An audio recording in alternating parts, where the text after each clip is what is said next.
Okay, good afternoon, teachers. Let's have our agenda for today. Eve, present. Jericho, present. Aro, present. At Leia. Okay, teachers, submission of test questions will be on. Teachers, may nararamdaman ba kayo?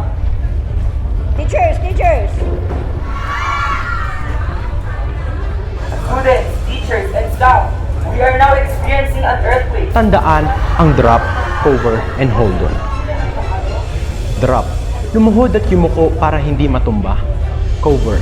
Protektahan ang inyong mga ulo at leeg o di kaya'y sumilong sa ilalim ng matibay na lamesa. Hold on. Kumapit sa masisilungan at hintaying matapos ang pagyanig. Kapag tumigil na ang lindol, pumunta sa ligtas at maluwag na lugar. Akayin ang mas nangangailangan ng tulong at mga may kapansanan. Bitbitin ang mga go bag at iwan ang mga di mahalagang bagay. Iwasan ang matataas na bagay tulad ng poste o puno.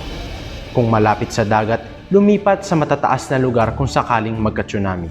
Alamin kung ligtas o mapanganib ba ang sitwasyon. Kung ligtas, magsagawa ng roll call at tulungan ang mga nasusugatan. Kung hindi, lumipat sa mas ligtas na natukoy.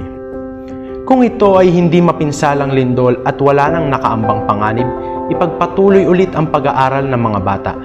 Pero kung ito ay isang malakas na lindol na tumagal ng higit ng 40 segundo, ito ay maaaring magdulot ng panganib at pinsala. Tiyaking ligtas na makauwi sa kanilang mga pamilya ang mga bata. Mainam naman at alam niyo yung gagawin ninyo. Thank you po, sir. Salamat.